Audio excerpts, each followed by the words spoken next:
এবার বিড়ালকে সম্মানসূচক ডিলিট বা ডক্টর অব লিটারেচার ডিগ্রি দিল যুক্তরাষ্ট্রের একটি বিশ্ববিদ্যালয়। বিড়ালটির নাম ম্যাক্স। তাকে এই ডিগ্রি দেওয়া হয়েছে ভারমন্ট স্টেট ইউনিভার্সিটির ক্যাসেলটন ক্যাম্পাস থেকে।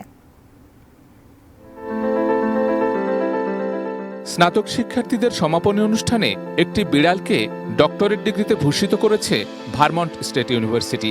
তার মালিকের হাতে ক্রেস্ট এবং প্রশংসাপত্র তুলে দেবে বিশ্ববিদ্যালয় কর্তৃপক্ষ।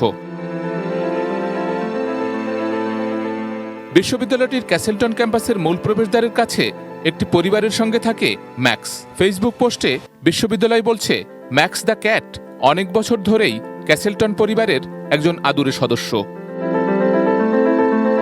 বন্ধুসুলভ বিড়ালটিকে ইঁদুর শিকারের দক্ষতা বা অতিরিক্ত ঘুমানোর জন্য নয়, বরং তার সাহচর্যের জন্যই এই স্বীকৃতি দিয়েছে বিশ্ববিদ্যালয়টি।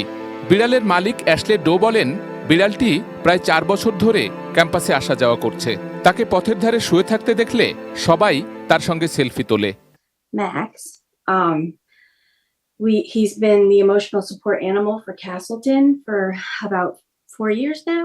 So he goes up on campus and the videos and things that we sent in, my daughter took when she... doctor of literature উপাধির অর্থ সাহিত্যের গবেষক নয়। ইংরেজি লিটার শব্দটি পশু পাখির সন্তান অর্থে ব্যবহৃত হয়, আর যে কোনো শব্দের শেষে অ্যাচার শব্দটি জুড়ে দিলে তা পরিণত হয় বিশেষ্য পদে। ভারমন্টের সাহিত্য বিভাগ তাই ভেবেচিন্তেই ডিগ্রিটির নাম দিয়েছে লিটারেচার।